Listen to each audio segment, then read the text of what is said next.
Now, I take those points and I see the analogy today. Our men are wounded and left without proper care, sometimes begging.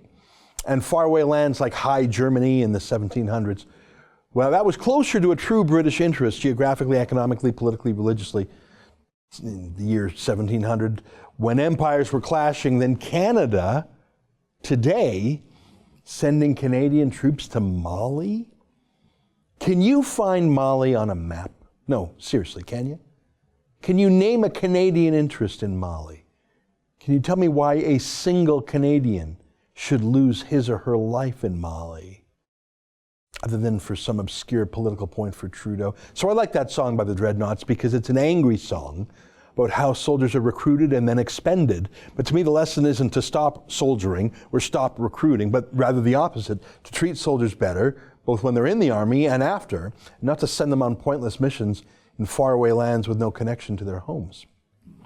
I saw this ridiculous and outrageous cartoon in the New York Times just last week. It was after news that Donald Trump was sending soldiers to defend the southern border against the migrant caravan making its way through Mexico that sought to break through the border into the U.S. to illegally migrate. Some of them, of course, were armed, some were criminals. That cartoon implies that Trump abuses the troops by sending them to defend America's borders, that his priorities are wrong and that the military dislikes Trump. Yeah, they surely prefer Democrats. And look at what they're made to say. Put the cartoon back up just for a second. The soldiers are made to say, "I enroll to fight in the Middle East."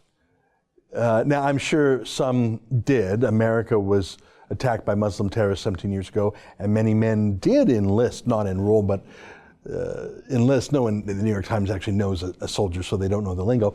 But the idea that American soldiers prefer to fight in some godforsaken faraway land like Afghanistan instead of to defend America's borders is absurd. You have to work for the New York Times to believe that.